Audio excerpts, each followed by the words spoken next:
say isn't meant to stop you returning home. As far as I care, you can go wherever you wish. But I want you to know how you have behaved towards me, and how I have treated you. I'll begin, as is right, with my father, Philip. When he found you, you were mere peasants, wearing hides, tending a few sheep on the mountain slopes, and you could barely defend them from your neighbors. Under him, you began living in cities, with good laws and customs, and he turned you from slaves into rulers over those very barbarians who used to plunder your land. He conquered most of Thrace, taking the best harbors so there was trade and prosperity, and put the mines to steady work. The Thessalians, they used to terrify you. Well, we rule them now. The Athenians and Thebans, always looking for a chance to attack Macedonia, were so humbled, myself playing my small part in the war, that they no longer take tribute from Macedonia, but instead depend upon us for their protection. My father went to the Peloponnese and put their house in order. Then he was declared supreme commander of all the Greeks for the campaign against the Persians. An honor not just for himself, but for all Macedonians. This is what my father Philip did for you. Great enough on its own, but small compared to what you've gained from me.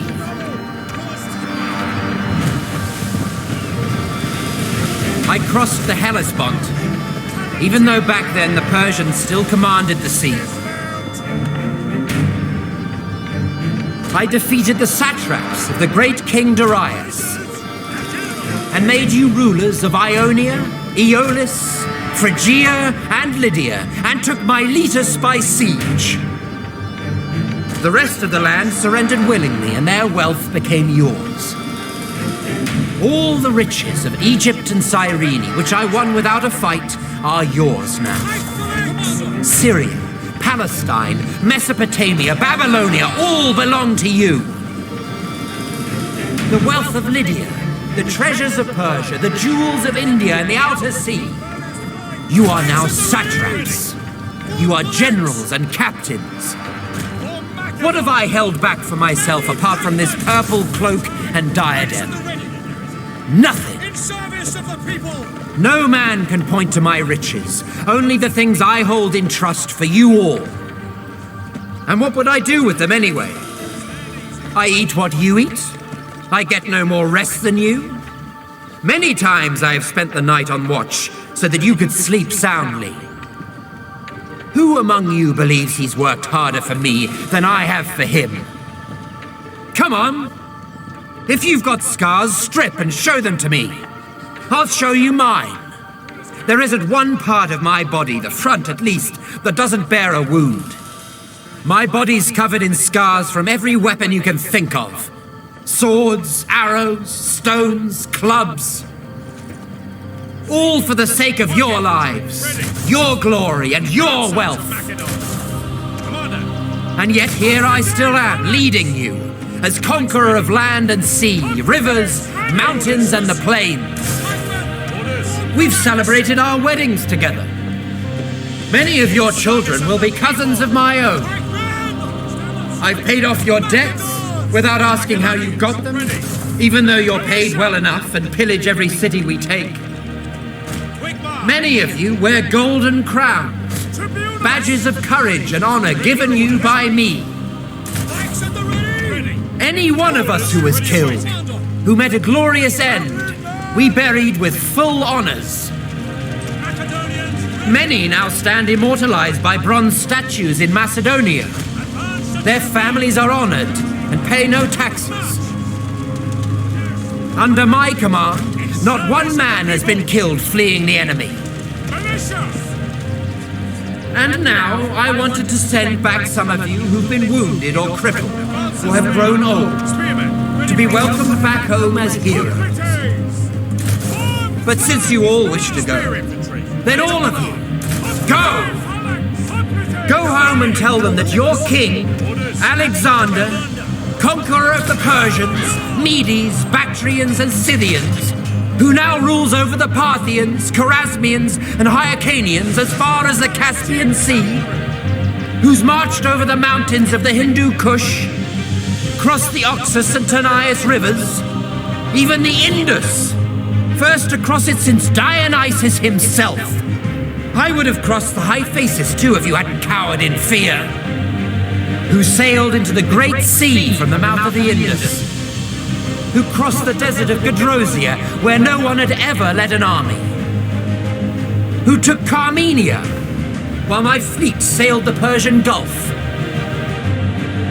When you get home, you tell them that when you made it back to Susa, you abandoned him and went home, leaving him under the protection of the foreigners you'd conquered. Perhaps this report of yours will seem glorious in the eyes of men, and worthy in the eyes of the gods. Be gone!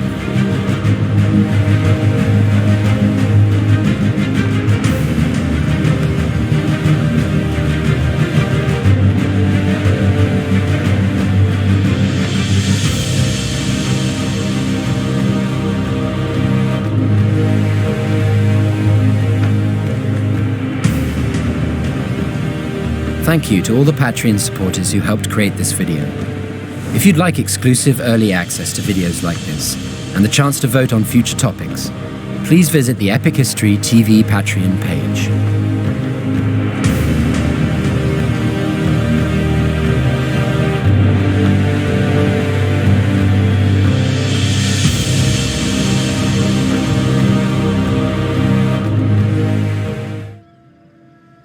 All right.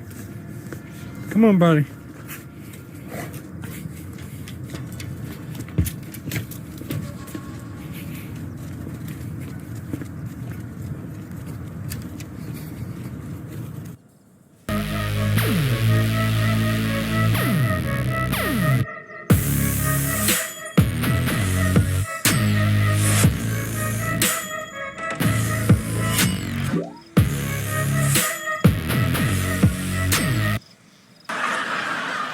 But this ain't gonna look good.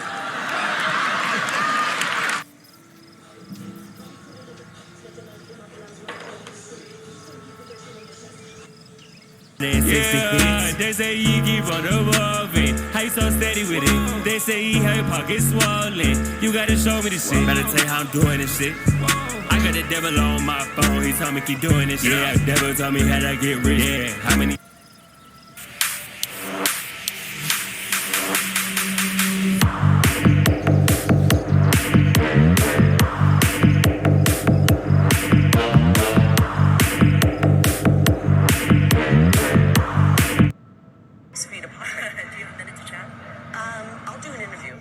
As long as it airs on CNN Plus. Does that still exist? I didn't think so, because the people don't like what you guys are peddling, which is propaganda. Thank you.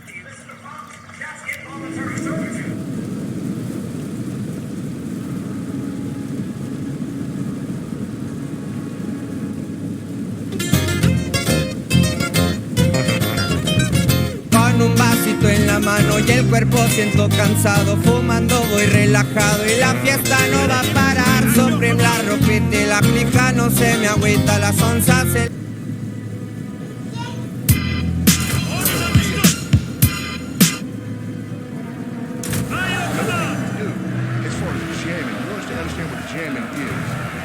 Jamming works when you take two contradictory images and juxtapose them. And so Christian people take the idea of Nazis and skinheads and KKK. So what you do is you portray people against same-sex marriage as being akin to Nazis, skinheads, and the KKK. Since the public gets to be accused of being a Nazi, a skinhead, or KKK, eventually they're going to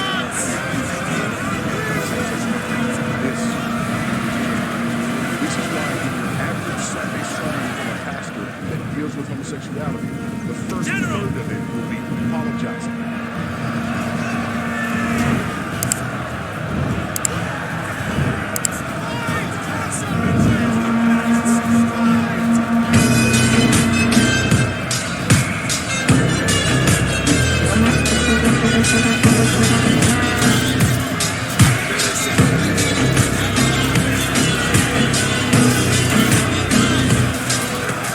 So you admit it's too hot and you can't finish it. You admit it. You admit defeat. You admit it's too hot for you. I admit I'm not hungry anymore.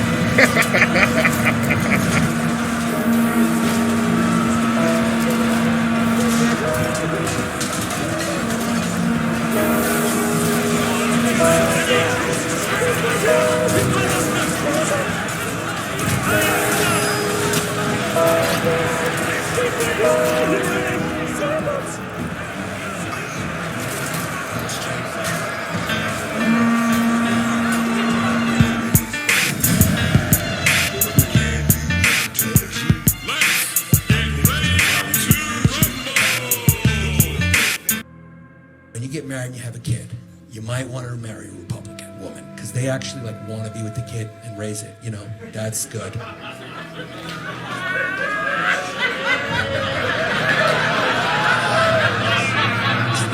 It's just that kind of just surfed around the room. That thing just traveled like COVID. Just. Is it true? It's a little true. It's a little true. I'm just saying. Look, I believe in a lot of progressive causes and all that, but you gotta understand the type of headache you're in for to marry a progressive young girl. You know? Can you imagine marrying AOC? The kind of headache it would be. Even just breastfeeding the baby. She would breastfeed it for a little, and then she'd be like, okay, now it's your turn. You breastfeed the baby. Did you take your estrogen pills? Did you grow your male nurture tit? You're just gonna be walking around with one tit like this.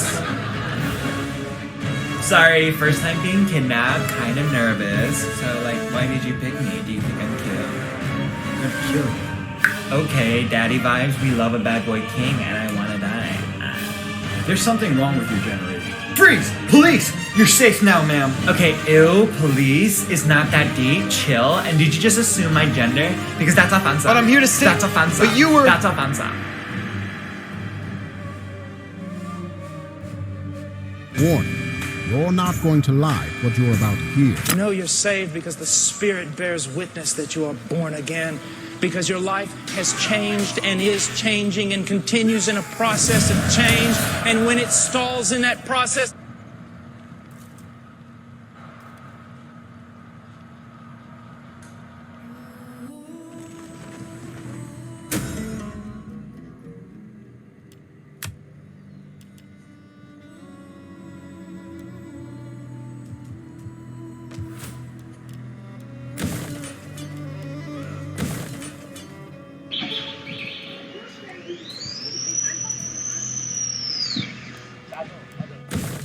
Mr. Depp, if Disney came to you with $300 million and a million alpacas, nothing on this earth would get you to go back and work with Disney on a Pirates of the Caribbean film. That is true, Mr. Roddenberry.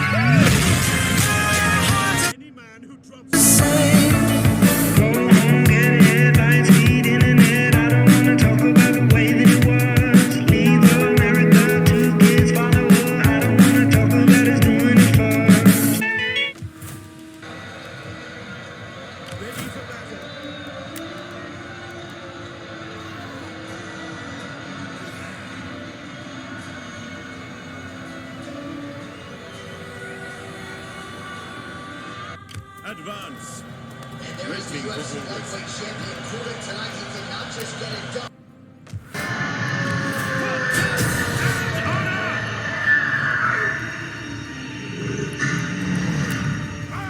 Laying siege to the settlement.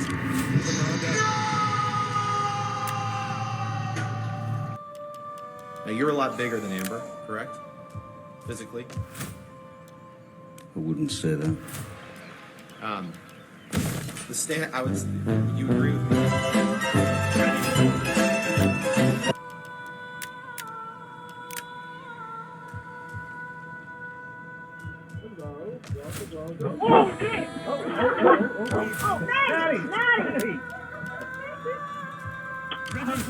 Daddy, come on.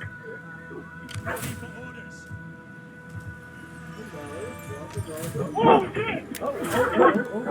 Daddy! Ready? Making for board. Daddy, come on. You're such a fucking hoe. I love it. I know you like it more. I love it. I fuck you.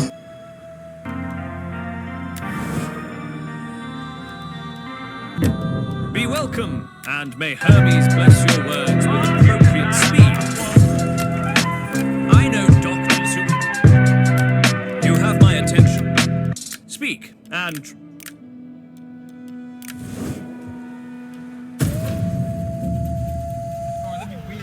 Oh here's shit! Your food and sauces in the bag. You have a great night. God bless you.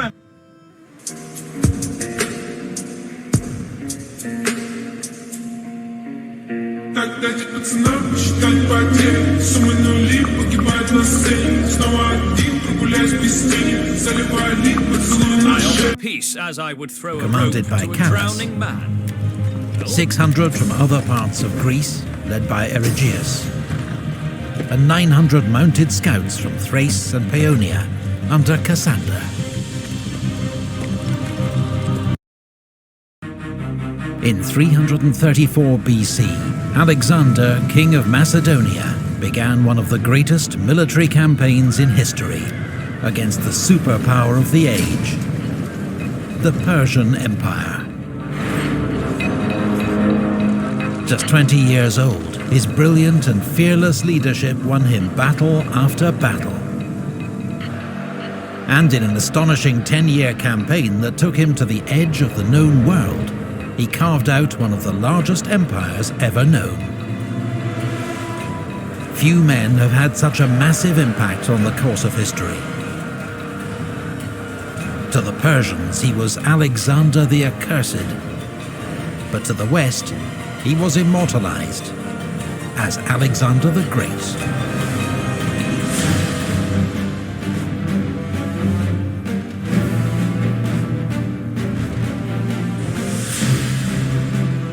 Ancient Greece.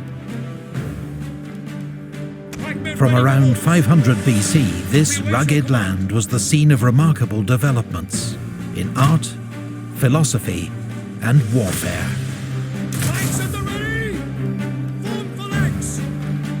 Its two greatest city-states were Athens, a naval power where democracy, art, drama, and philosophy flourished, and Sparta, an austere, militaristic society famed for its formidable army. In 480 BC, these two city-states had joined forces to fight an invasion by the mighty Persian Empire. At the narrow pass of Thermopylae, a small Greek force led by 300 Spartans held up the enormous Persian army for 3 days, before they were finally encircled and killed. Then, in the Straits of Salamis, the Greek fleet defeated the Persian navy. But they couldn't prevent the Persians burning the sacred temples of the Athenian Acropolis. The next year at Plataea, the Greeks won a decisive land battle against the Persians and forced them to abandon their invasion.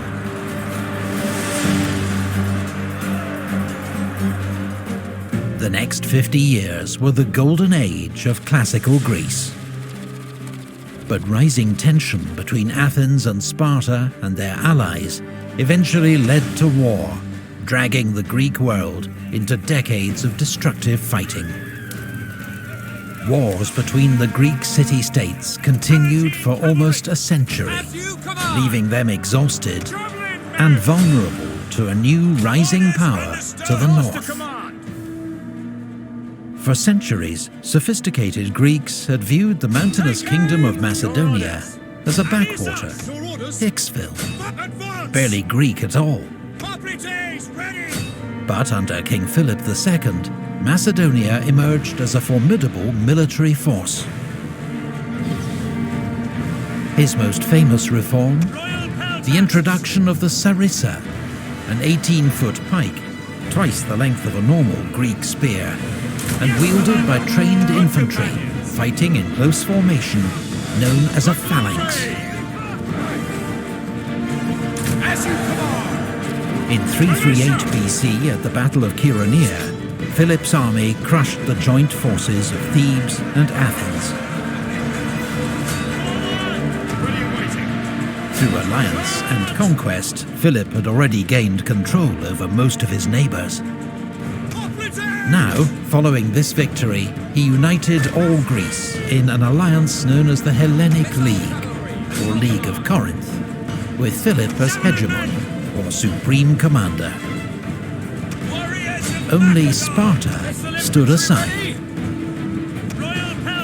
Philip began to plan a great campaign, a pan-Hellenic or all-Greek war against the Persian Empire. Their old foe was now an ailing superpower, its great riches ripe for the taking. But on the eve of launching his war, Philip was assassinated by his own bodyguard, victim of Macedonia's brutal court rivalries. He was succeeded by his 20-year-old son, Alexander, brilliant, restless, tutored by the great philosopher Aristotle, and already an experienced military commander. Alexander inherited his father's grand plan to invade Persia, but first he had to secure his own position as king.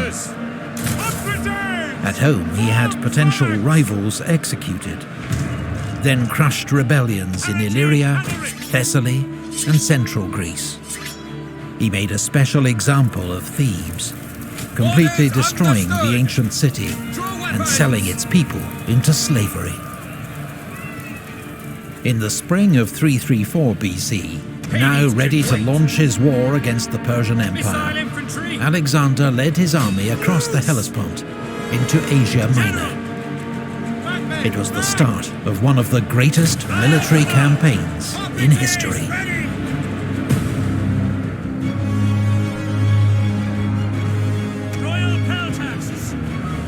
Alexander's army was about 40,000 strong, drawn from all parts of Greece. The infantry were commanded by the veteran Macedonian general Parmenion. In the front rank, 9,000 Macedonian phalangites, armed with the 18-foot sarissa. These were professional soldiers, well-trained and drilled, who formed up for battle in the phalanx, 16 ranks deep. This packed formation presented a solid wall of iron spear tips and was virtually unstoppable.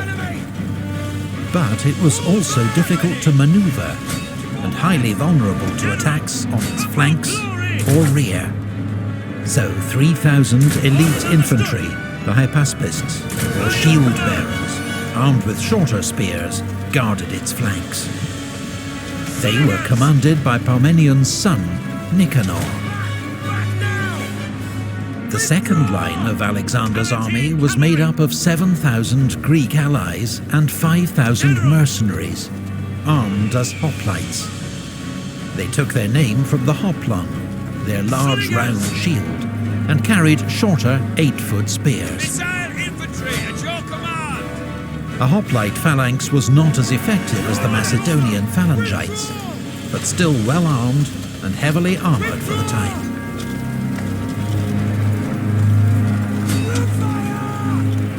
The Agrianes were the army's elite skirmishers, expert javelin throwers from what's now southern Bulgaria. Other skirmishers from Thrace and Illyria were armed with javelins, slings, and bows. The shock troops of Alexander's army were the companion cavalry, 1,800 elite horsemen, armed with spear and sword, commanded by Philotas, another son of Parmenion. Alexander led the royal squadron in person. There were also 1,800 cavalry from Thessaly, commanded by Callas, 600 from other parts of Greece, led by Erigyeus, and 900 mounted scouts from Thrace and Paeonia, under Cassander.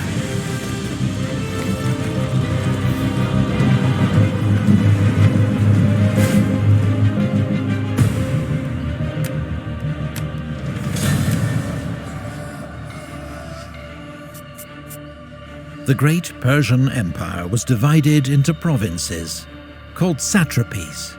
Each satrapy was ruled by a governor, or satrap. Those in Asia Minor, now threatened by Alexander's invasion, met to discuss strategy. Memnon of Rhodes, a skilled Greek general in Persian service, urged them to avoid battle with Alexander.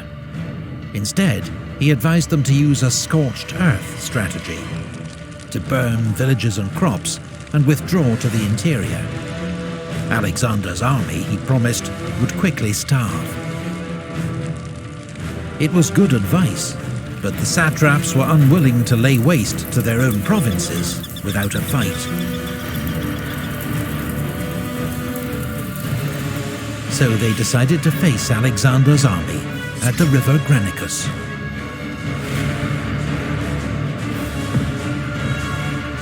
The Persian army formed up behind the river, which was shallow but 60 feet wide with steep banks.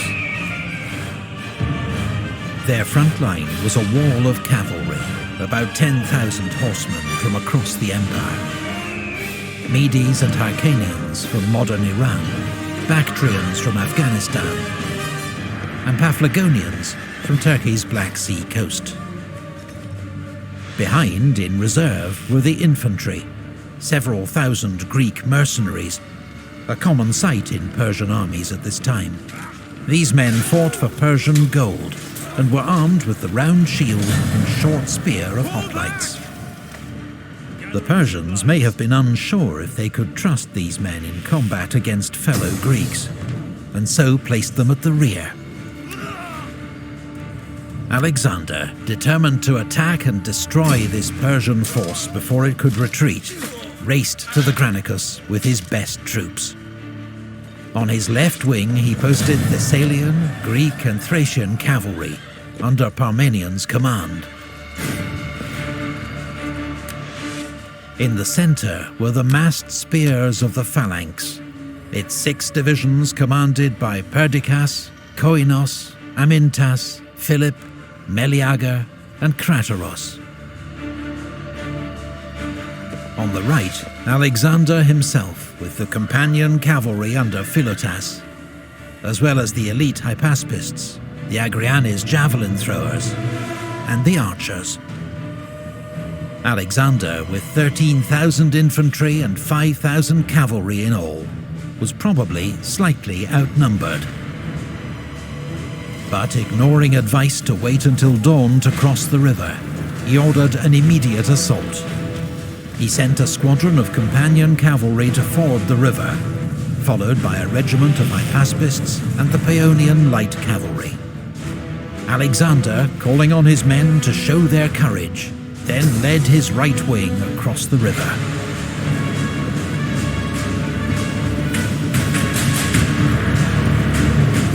As they reached the middle of the river, the Greeks came under a hail of javelins, darts and arrows from the Persian line. Those that made it to the far bank were immediately charged by the Persian cavalry.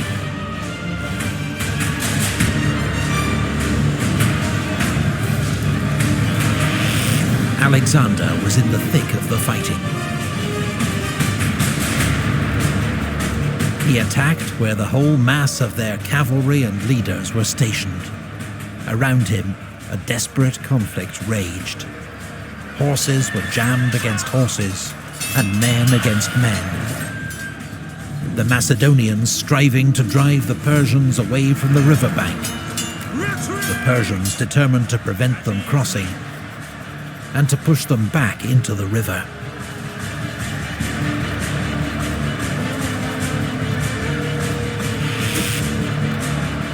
Alexander's attack seemed reckless, but he was buying time for the rest of his army to cross the river, including the irresistible Macedonian phalanx.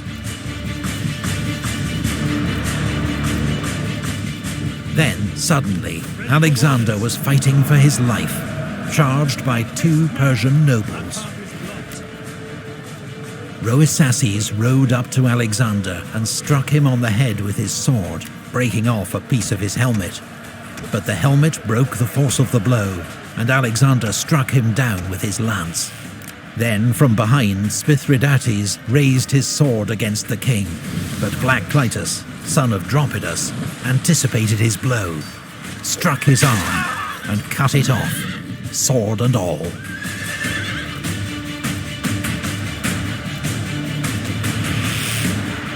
Now the Greek army was across the river, and the Persian cavalry faced a wall of Macedonian spears.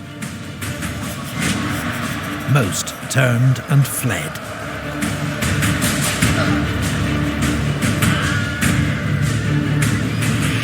The speed and shock of Alexander's attack meant Persia's Greek mercenaries hadn't even had time to join the battle. Alexander, in a blood rage, or possibly regarding these Greeks as traitors, ignored their appeals for mercy. The mercenaries were surrounded on all sides and massacred.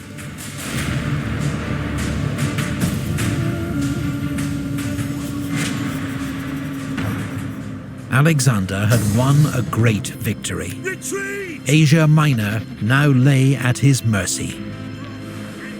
But the Persian Empire was still a land of immense wealth and power. Already, it was mobilizing its vast resources to face him. If Alexander was to conquer this empire and take his place in history, he'd next have to face Darius, King of Kings himself.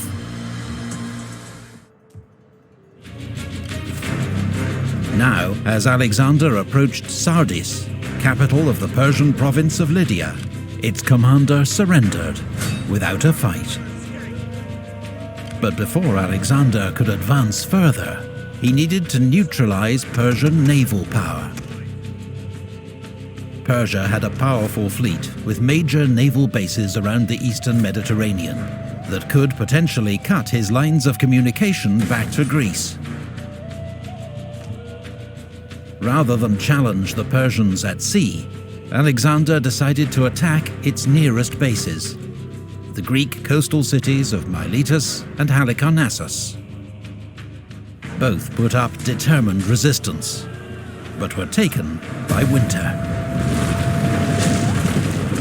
The following spring of 333 BC, Alexander continued his advance into Lycia and Phrygia. It is At Gordium, he was shown the legendary Gordian knot. A prophecy said that whoever could unpick it would rule all Asia. Alexander simply took his sword and sliced it in half.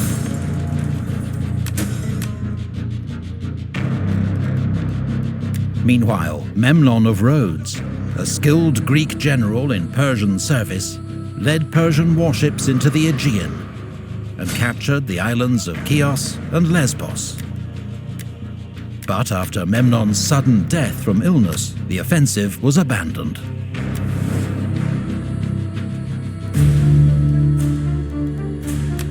A flapping tongue that speaks without wisdom.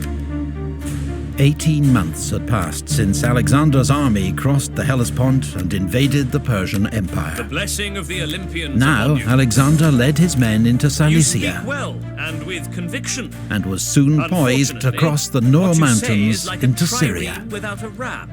But then, Largely the main pointless. Persian army, led by King Greetings, Darius III friend. himself, We will speak emerged behind the Greek army to the north. Darius was determined to trap and destroy Alexander's army, which he outnumbered almost 2-1. So he blocked Alexander's only escape route by moving his army to the coastal plain near Issus, just 6 miles wide, from mountains to sea.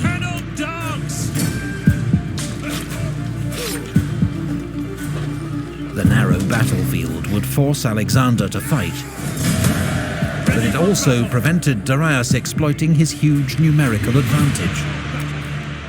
His army, by some estimates, was up to 100,000 strong, and contained some of the finest soldiers in his vast empire, including 10,000 of his own household troops, known as the Immortals.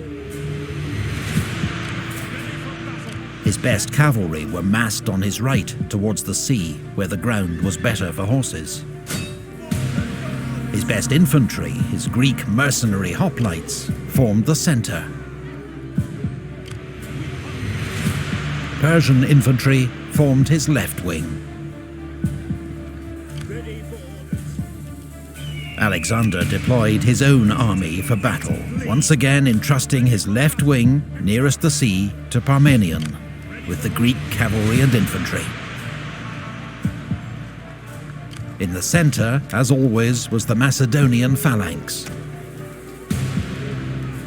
Alexander positioned himself and his best troops on the right wing, toward the mountain slopes.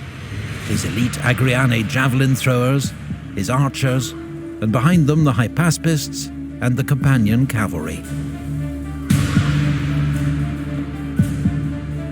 When Alexander saw the strength of the Persian cavalry facing Parmenion on the left, he moved across his Thessalian cavalry to reinforce him.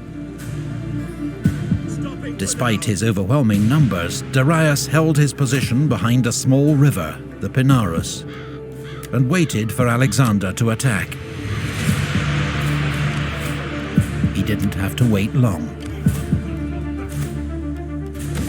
Alexander called out to his men, urging them to fight bravely, picking out some by name. Then, at the head of his army's right wing, he charged.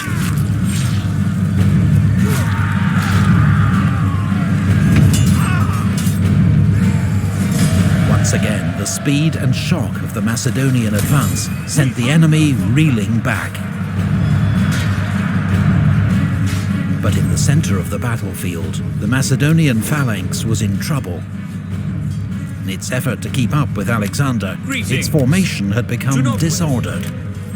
Now, in fierce fighting with Darius's Greek mercenaries, the phalanx was slowly being driven back.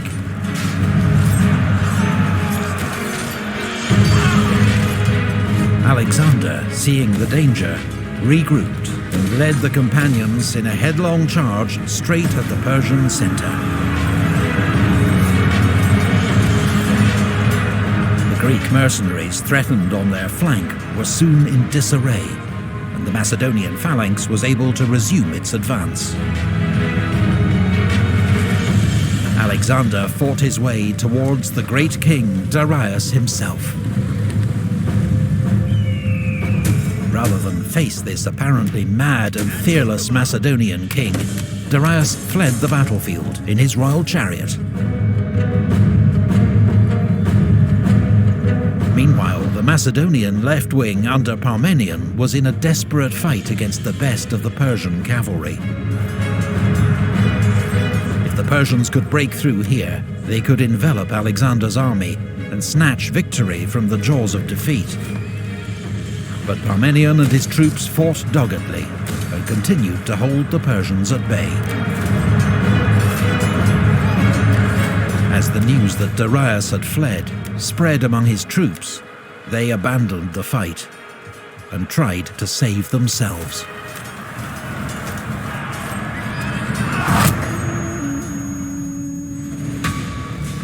The battle turned into a massacre. Ptolemy, one of the Macedonian commanders, told Alexander there were so many Persian dead, his men had used them to fill a deep ravine so they could cross over it.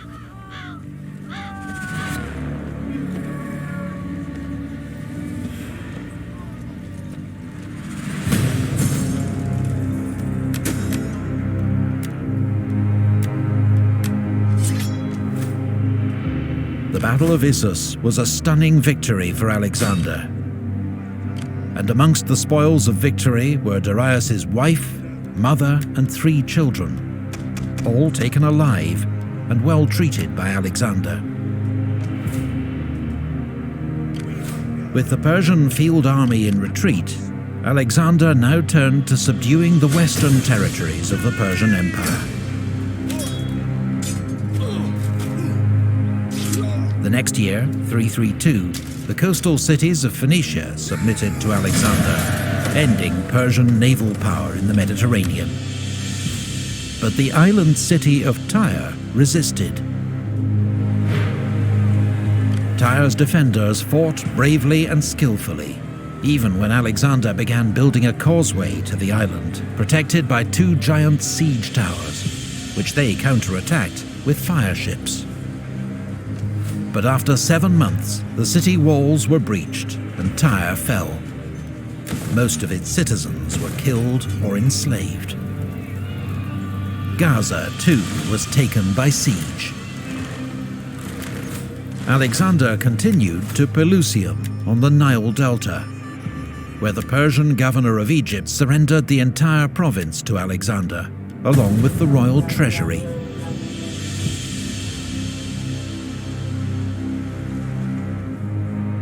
At Memphis, priests of this ancient land welcomed Alexander as their liberator from Persian rule, and crowned him pharaoh.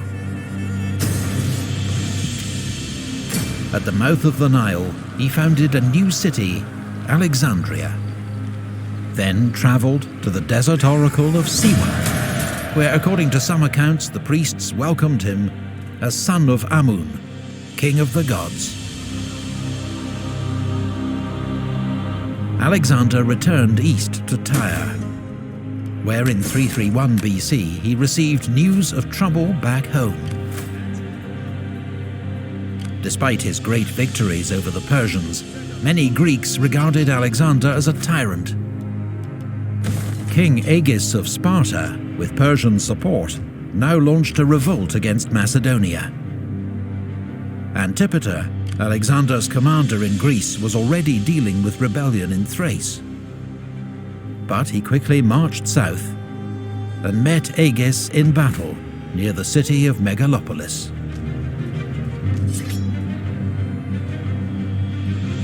Even the legendary Spartans were now no match for Macedonian military power.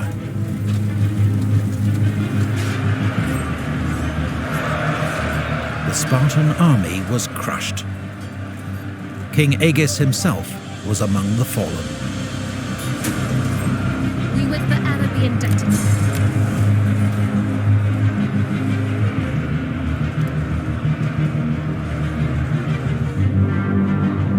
With his base in Greece secure once more, Alexander advanced towards the Persian heartlands, seeking a final showdown with Darius.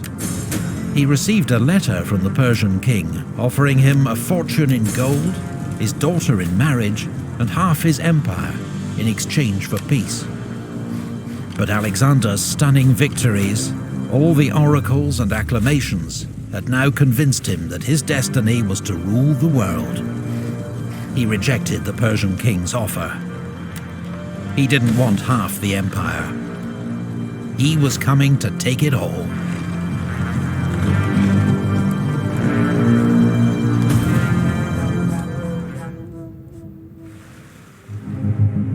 In 334 BC, Alexander, 21-year-old ruler of the small Greek kingdom of Macedonia, led an invasion of the vast Persian Empire. It seemed impossible odds. But thanks to Greek military dominance and Alexander's fearless leadership, he won 2 great battles against the Persians, at the river Granicus and at Issus.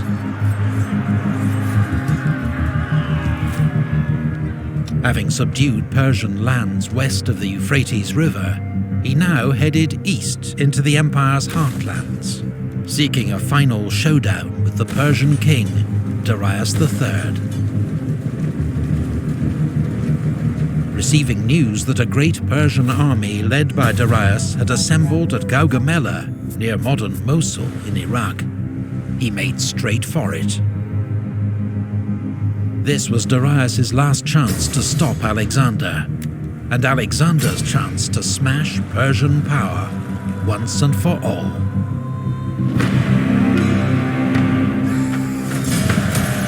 The waves still beckon. Darius had chosen to fight on open ground, where his advantage in numbers would be more telling.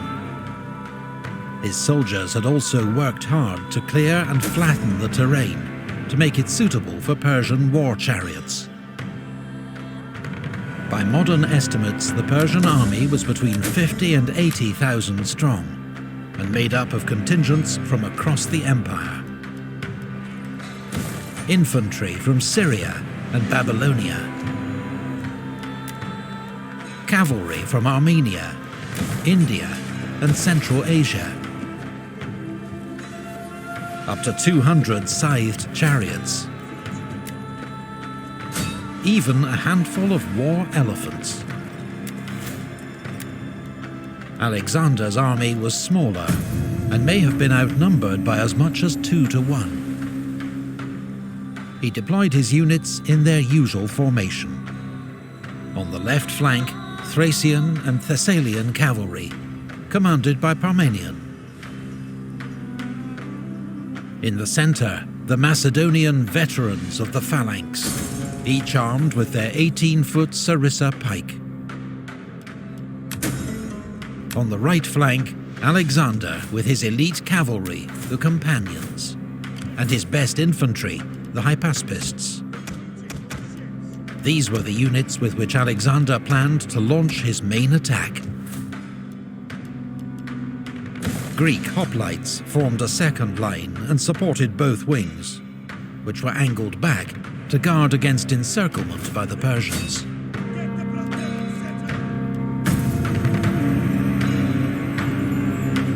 The battle began when Alexander led his wing out to the right, a move that took the Persians by surprise. Could Alexander really be trying to encircle their huge army? The Persians mirrored his movement, taking troops away from their center to outflank Alexander and prevent him leaving the area they'd cleared for the Persian chariots. But Alexander's unusual maneuver was a trap This enemy to must entice be the attacked. Persians to weaken their Are you center. waiting on strategic advice from When he your saw god? that it had worked, he ordered his Greek cavalry to charge, to keep the Persians fixed in position. A giant cavalry battle developed on the right wing. Darius, meanwhile, judging this to be the decisive moment, unleashed his chariots.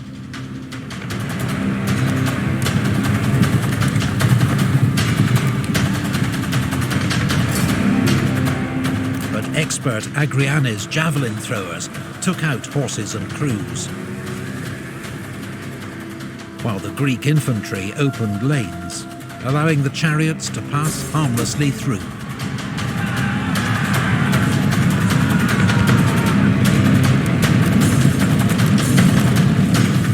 Now Alexander led his companion cavalry and parts of the Macedonian phalanx in a headlong charge straight at the weakened Persian center, fighting his way towards Darius himself. The sudden ferocity of Alexander's assault threw the Persians into panic. The center of the army broke and ran, King Darius himself leading the rout.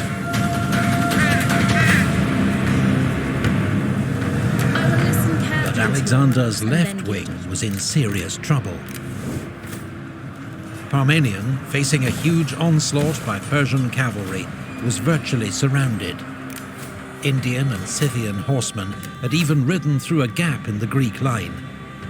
But rather than wheeling and attacking the Greeks from behind, they'd carried straight on to loot their camp.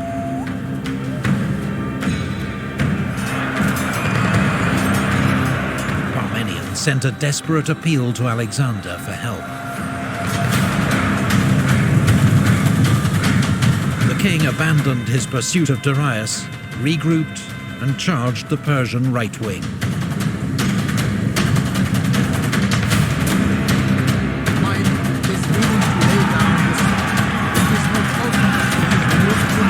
It was the hardest and bloodiest fighting of the battle, claiming the lives of 60 of Alexander's companions.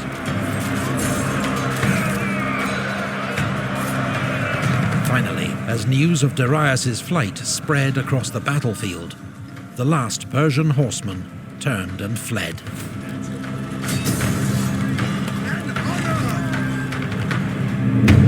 The Battle of Gaugamela was a stunning and complete victory for Alexander. Carefully to your words, and then According to ancient sources, he lost just a few hundred men, while the Persians lost thousands.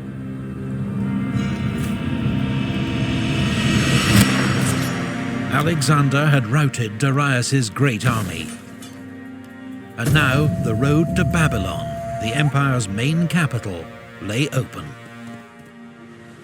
The Macedonian king entered the great city in triumph, would surely recognized by Persian officials as its new rightful Do ruler. not annoy the gods. So too at the city of Susa, where Alexander ceremonially took his seat upon the royal throne of Persia. In the Zagros Mountains, at a pass known as the Persian Gates, a courageous Persian force held up Alexander's army for a month. The Greeks eventually found a mountain path that bypassed their position, allowing them to encircle and wipe out the defenders. In early 330 BC, Alexander reached Persepolis, the empire's ceremonial capital. Alexander wanted to appear as a liberator to the Persians, as a legitimate successor to King Darius. But now he ordered Persepolis to be pillaged and burnt. Retribution for the Persian invasion of Greece and the burning of Athens' sacred temples in 480 BC.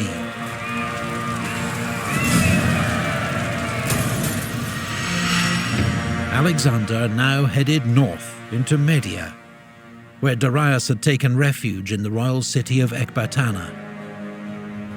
Alexander was determined to capture Darius, but the fugitive king fled east in the hope of raising a new army in the provinces of Parthia, Bactria, and Sogdia. It was not to be. As Alexander closed in, the Persian king was murdered by one of his own governors, Bessus, who then proclaimed himself the empire's new ruler. Alexander gave orders for Darius to be buried in the royal tombs of Persepolis, alongside his ancestors. Then he paused to organize his vast new empire. Alexander appointed viceroys to rule the provinces on his behalf, keeping several Persians who had sworn loyalty in their posts. Then he resumed his march east, his goal to find and kill the usurper Bessus, subjugate the empire's eastern provinces, and reach the far edge of the world.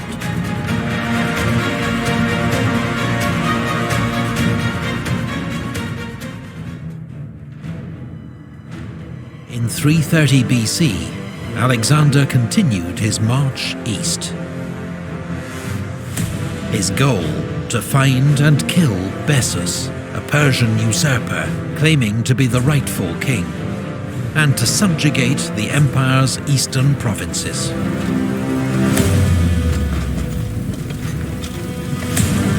Alexander headed first for Aria, today part of Afghanistan, where the Persian governor Satibarzanes had launched a revolt after initially pretending to submit to Alexander. The rebellion was crushed and Satibarzanes killed in single combat by a Greek cavalry officer. Nearby, Alexander founded the city of Alexandria Ariana, modern Herat, one of around a dozen cities that Alexander would eventually found, almost all bearing his name.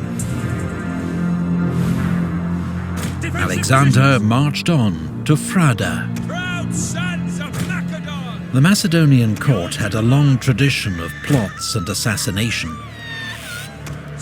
6 years before, Alexander's own father, King Philip, had been murdered by his bodyguard. He was now informed that Philotas, commander of his companion cavalry, had uncovered a plot to assassinate Alexander, but kept it secret. Philotas and his father Parmenion were among the most respected of Alexander's commanders, and had played crucial roles in all his great victories. But when Philotas confessed, under torture, Alexander had him executed, then sent assassins back to Ecbatana, where Parmenion was governor, to kill him before he even heard of his son's death, and had a chance to turn against Alexander. In 329, Alexander resumed his pursuit of Bessus. En route, he founded the city of Alexandria Arakosia, modern Kandahar in southern Afghanistan. As he reached Kunduz, Bessus was betrayed by his own men and handed over in chains. Alexander sent him back to Persia for execution as a kingslayer. Alexander pushed on into modern Tajikistan, where the Sogdians rose up against him. He had to fight off attacks by local tribes and take several towns by assault.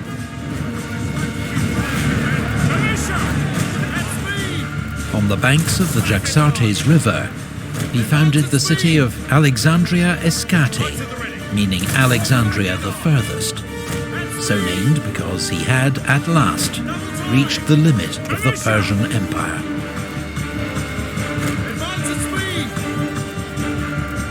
This frontier was frequently raided by nomads, known to the Greeks as Scythians. Alexander lured them into a decisive battle near the Jaxartes.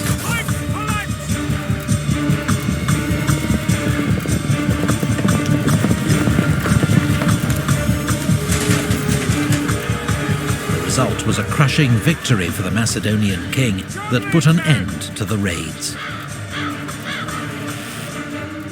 But fighting against Bactrian and Sogdian tribes continued, frustrating Alexander and tying him down in a difficult guerrilla war.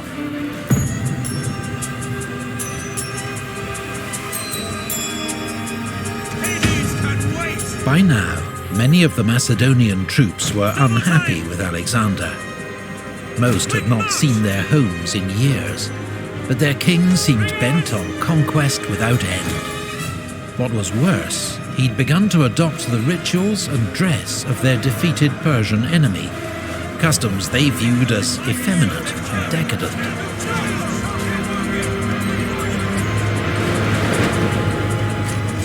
At Marakanda, modern Samarkand, after a furious, drunken argument, Alexander killed Clytus the Black. Clytus had been one of Alexander's best generals, and the man who'd saved his life at the Battle of the Granicus. Alexander was full of remorse, but his growing arrogance was alienating more and more old comrades. When he tried to make his countrymen perform the traditional Persian ritual of proskinesis, prostrating themselves before the king, he crossed a line. To Greeks, this was blasphemy. Only a god was worthy of such respect, and Alexander was forced to back down. In Bactria, another plot to assassinate Alexander was uncovered. This time the ringleader was a royal page, one of the sons of Macedonian nobility who attended the king. Hermolaus had become murderously bitter towards Alexander over a perceived injustice. He and his accomplices were tortured and then stoned to death. Callisthenes, Alexander's official historian, was also implicated in the conspiracy. He was thrown in prison, where he later died. That summer, in 327, according to legend, Alexander became captivated by the beauty of Roxana, daughter of a Bactrian lord. Their marriage was also a sound political move, helping to end local revolt against his rule, and allowing him to continue his advance into modern Pakistan and India.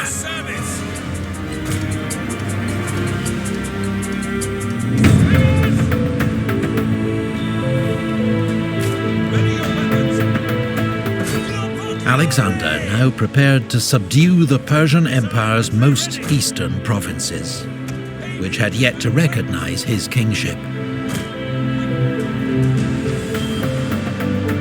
To do so, he would first have to cross the Hindu Kush mountains and reach the Indus River valley.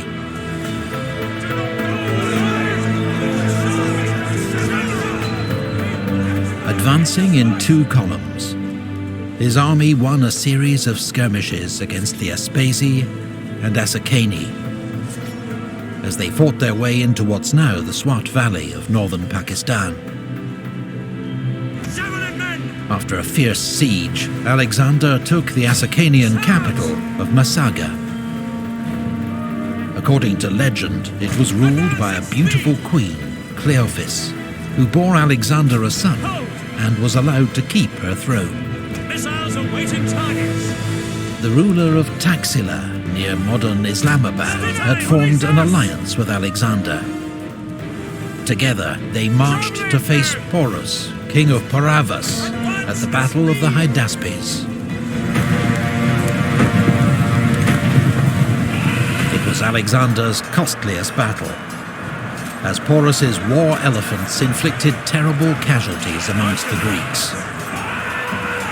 But despite Porus's fearless leadership, the battle ended in a decisive victory for Alexander, winning him control of the Punjab. Alexander wanted to push on into India to reach the great river, which ancient Greek geographers said formed the edge of the world. But at the river Hyphasis, known today as the Bias, his army mutinied. His men had marched thousands of miles, fought countless battles, and not seen their homes in 8 years. They'd heard rumors of gigantic armies waiting for them in India. They refused to go any further.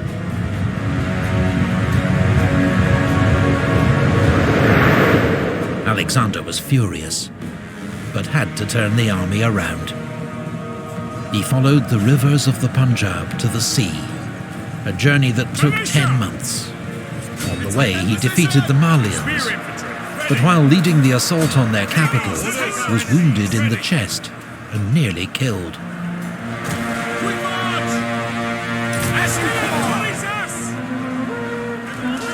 On reaching the coast, part of the army under Nearchus boarded ships and returned to Persia by sea, sailing through the Straits of Hormuz and entering the Persian Gulf. It was one of the great ancient voyages of exploration, as these waters had been previously unknown to Greeks. Meanwhile, Alexander led the rest of the army back by land through the Gedrosian Desert, today in southern Pakistan. But extreme heat and shortages of food and water led to terrible suffering and many deaths among his army. On his return to Persia, Alexander executed several of his viceroys and governors, men accused of ruling unjustly and robbing temples and tombs during his long absence in the east. At Susa, he arranged a magnificent mass marriage of Macedonian officers to 80 Persian noblewomen to strengthen bonds between his two kingdoms. Alexander himself married 2 Persian princesses. He also paid all his soldiers' debts and ordered 30,000 youths from across the empire to be trained in the Macedonian art of war.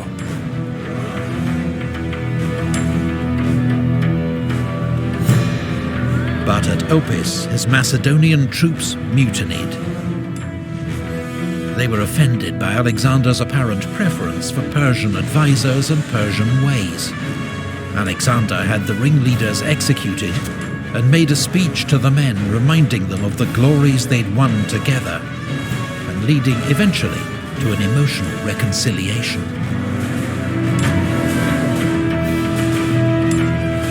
At Ekbatana, Alexander's closest and most trusted friend, Hephaestion, died of fever. The king was grief-stricken, went days without eating, and ordered a period of public mourning across the empire.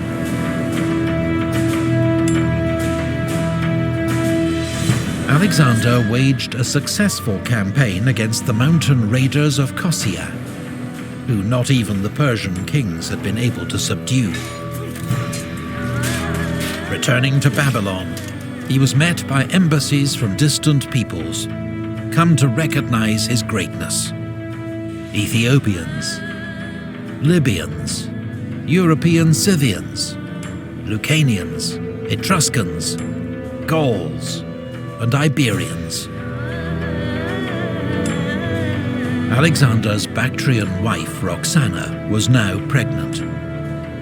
But as he planned his next campaign to Arabia and beyond, he developed a sudden fever and died days later, aged just 32.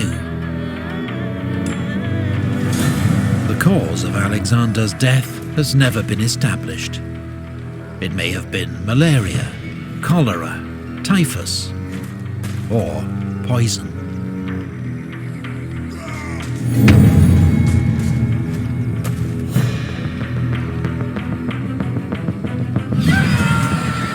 Alexander died undefeated in battle. His reputation as a brilliant, fearless, and daring military commander remains undimmed. His decade-long campaign created one of the largest empires ever known, stretching from Greece to Pakistan. But it was vast and unstable, held together only by his own brilliance and name. Alexander left no plans for his succession, and his generals soon began fighting among themselves to carve out their own empires. In the Wars of the Successors, Alexander's widow Roxana and his young son were murdered. His own gold sarcophagus, en route to Macedonia for burial, was hijacked and ended up in Alexandria in Egypt.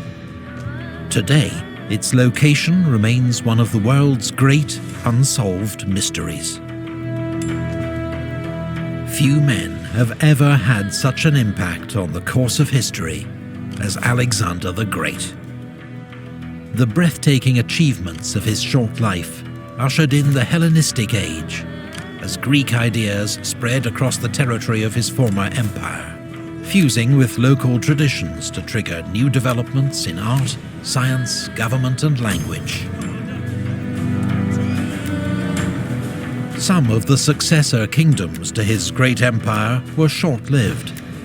Others endured for centuries. But all, in turn, would fall to new forces.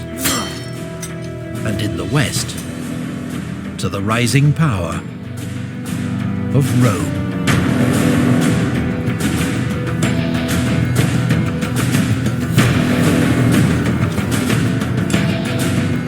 Research and artwork for this video comes from Osprey Publishing's extensive range of books on ancient history. Every Osprey book examines a particular battle, campaign, or combat unit in authoritative, meticulous detail. And with more than 3,000 titles, they cover everything from ancient warfare to modern conflict. Visit their website to see their online catalogue. Thank you to all the Patreon supporters who made this video possible, and to the channel Invicta. Find out more about key moments from the past in their Moments in History series.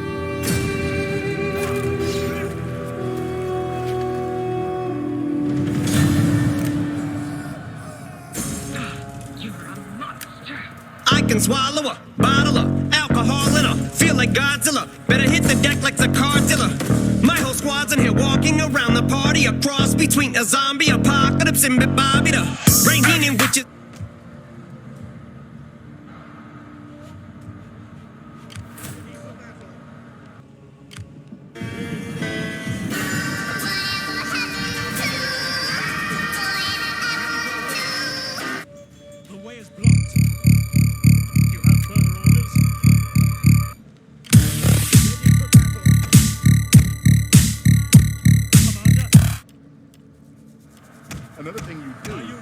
far as jamming, you understand what jamming is.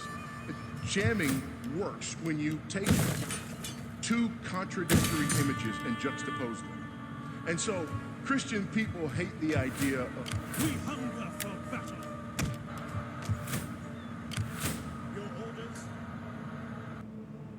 Name something people in hell have to stand in all day long. Oxygen, Steve. Breathe it in. Breathe it in all day long. All day.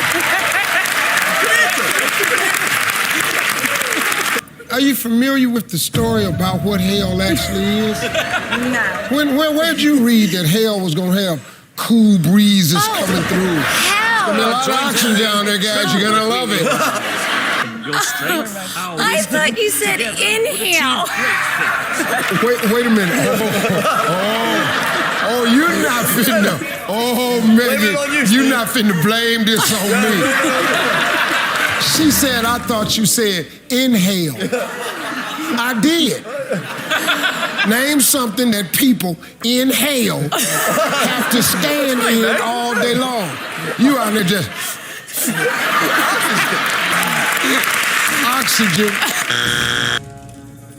Is that he actually got his ass kicked by another Okinawan karate master who came to Tokyo and did not like what Funakoshi was teaching people in mainland Japan.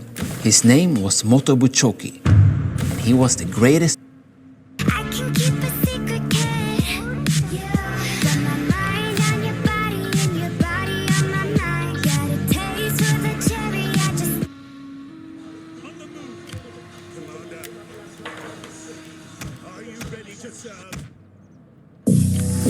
You're such a fucking hoe. I love it. I know you like it more. I love it. It's about damn time. In a minute, I'ma need a sentimental man or woman to pump me up. Feeling fussy, walking in my Balenciennes, trying to bring out the fabulous. Cause I give a fuck way too much. I'ma need like 2 shots in my.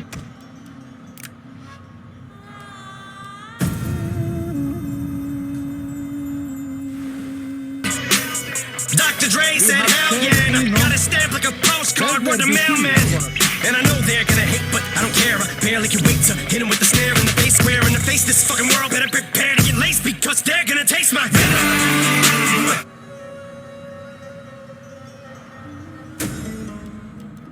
Mike. You committed domestic violence against Miss Van Reed during your relationship, didn't you? No, I did not. You assaulted her at a Seattle airport in 2009, didn't you? No, I did not. And people saw that. That's not true.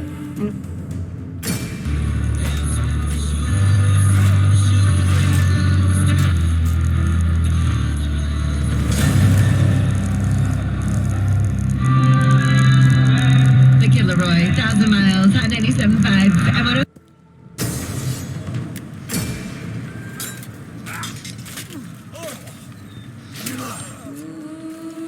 You want to tell Joe Biden right now? A, B, C, D, E, for you and your mom and your sister and your job and your broke ass car and that shit you call or for you and your friends that I'll never see again. Everybody but your dog you can more fuck up. Na na na na na na na na. A, B, C, D, E, for you.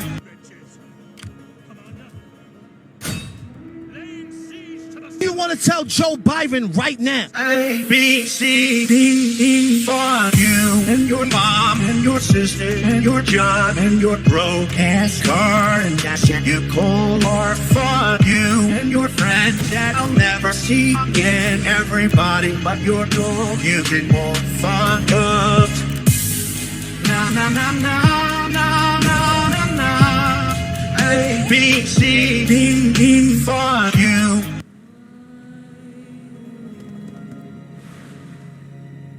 Purina One has the inside story on your pet's health. It starts inside the gut with Purina One with new microbiome balance, promoting gut health and immune support. Learn more at purina1.com/gut. Where did the Persian Immortals from 300 come from? They are believed to have originated as a bodyguard unit of Cyrus the Great, which eventually formed the core of the Achaemenid standing army, and whose ranks were reportedly never allowed to drop under 10,000. They bore tall shields, scaled armor, large bows, and distinctive spears with pomegranate designs. In battle, it seems they fought where the action was expected to be the fiercest. Here is one of our only descriptions of this unit in action, where Mardonius was himself riding a white horse in the battle and surrounded by 1,000 picked men who were the flower of the Persians. There, they pressed their adversaries hardest. So long as the general was alive, the Persians stood their ground and defended themselves, overthrowing many Spartans. In commemoration of their great legacy, the 1942 Iranian army even created its own immortal guard.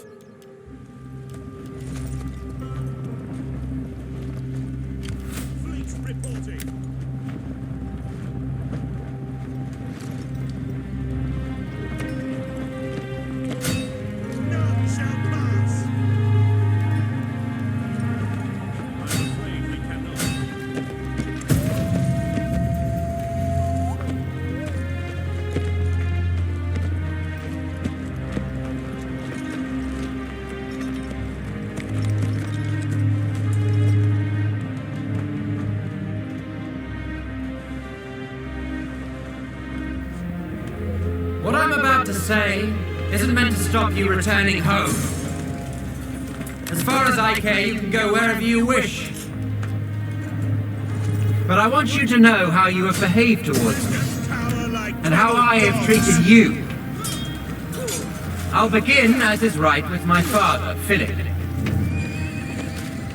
When he found you, you were mere peasants, wearing hides, tending a few sheep on the mountain slopes, and you could barely defend them from your neighbors.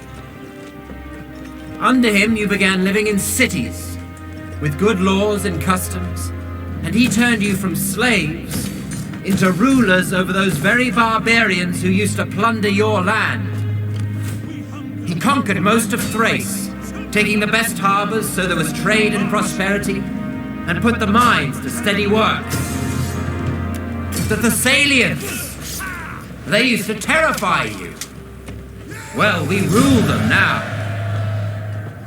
The Athenians and Thebans, always looking for a chance to attack Macedonia, were so humbled, myself playing my small part in the war, that they no longer take tribute from Macedonia, but instead depend upon us for their protection. My father went to the Peloponnese and put their house in order. Then he was declared supreme commander of all the Greeks for the campaign against the Persians. An honor not just for himself, but for all Macedonians. This is what my father Philip did for you.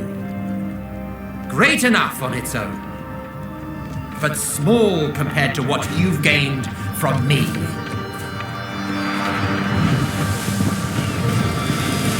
I crossed the Hellespont, even though back then the Persians still commanded the sea. I defeated the satraps of the great King Darius, and made you rulers of Ionia, Aeolis, Phrygia, and Lydia, and took Miletus by siege. The rest of the land surrendered willingly, and their wealth became yours. All the riches of Egypt and Cyrene, which I won without a fight, are yours now. Syria, Palestine, Mesopotamia, Babylonia, all belong to you. The wealth of Lydia, the treasures of Persia, the jewels of India and the outer sea. You are now satraps. You are generals and captains. What have I held back for myself apart from this purple cloak and diadem? Nothing. No man can point to my riches, only the things I hold in trust for you all. And what would I do with them anyway? I eat what you eat. I get no more rest than you. Many times I have spent the night on watch so that you could sleep soundly. Who among you believes he's worked harder for me than I have for him? Come on! If you've got scars, strip and show them to me. I'll show you mine. There isn't one part of my body, the front at least, that doesn't bear a wound. My body's covered in scars from every weapon you can think of. Swords, arrows, stones, clubs. All for the sake of your lives, your glory, and your wealth. And yet here I still am, leading you, as conqueror of land and sea, rivers, mountains, and the plains. We've celebrated our weddings together.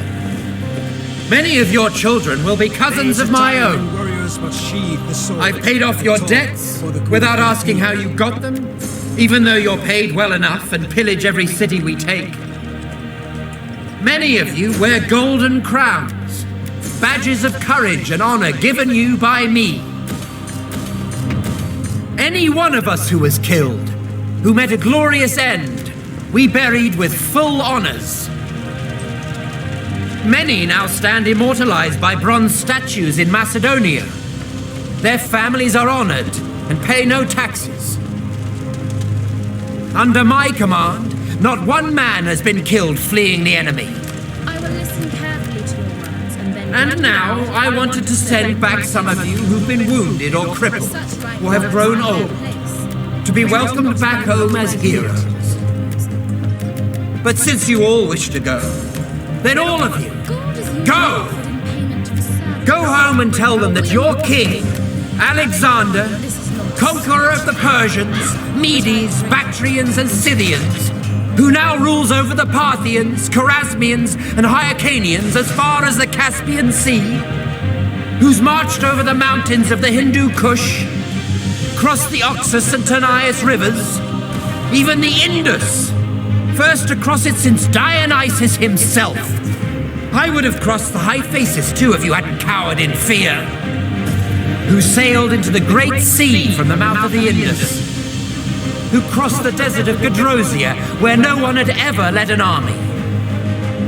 Who took Carmenia, while my fleet sailed the Persian Gulf. When you get home, you tell them that when you made it back to Susa, you abandoned him and went home, leaving him under the protection of the foreigners you'd conquered. Perhaps this report of yours will seem glorious in the eyes of men, and worthy in the eyes of the gods. Be gone!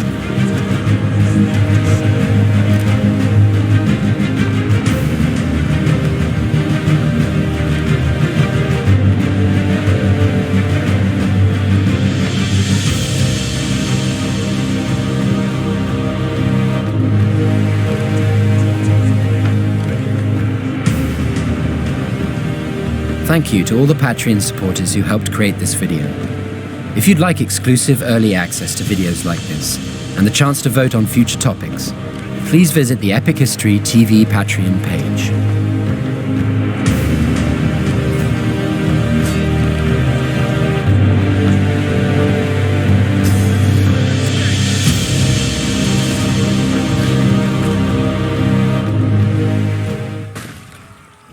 All right.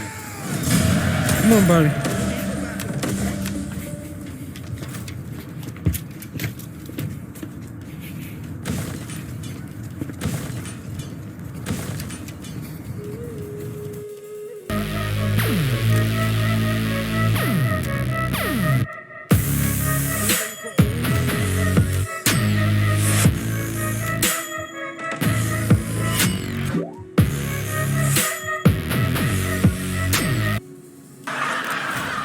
But this ain't gonna look good.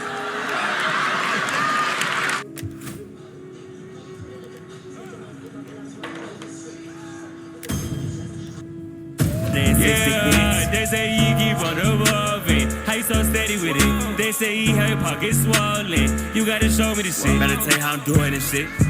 I got the devil on my phone. He told me keep doing this shit. Yeah, the devil told me how to get rich. Yeah, how many? This enemy must be attacked.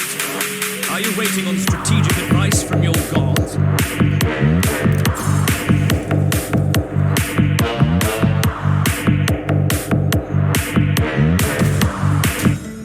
Sweet, do you have a minute to chat? I'll do an interview. still exist? I didn't think so, because the people don't like what you guys are peddling, which is propaganda. Thank you. That's involuntary servitude. It is a great and glorious thing to serve your people.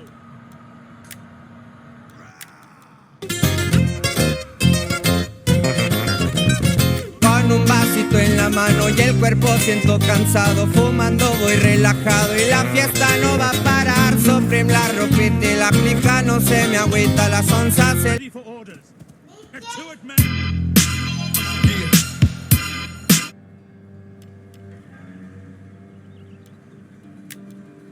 Another thing you do, as far as jamming, you understand what jamming is. Jamming works when you take two contradictory images and juxtapose them. And so Christian people hate the idea of the Nazis and the skinheads and the KKK. So what you do is you portray people who are against same-sex marriage as being akin to Nazis, skinheads, and the KKK. Since nobody wants to be accused of being a Nazi, a skinhead, or the KKK, You stand to gain much from trade with us. Anti-same-sex marriage. This is jamming. This is why in your average Sunday sermon from a pastor that deals with homosexuality, the first third of it will be apologizing.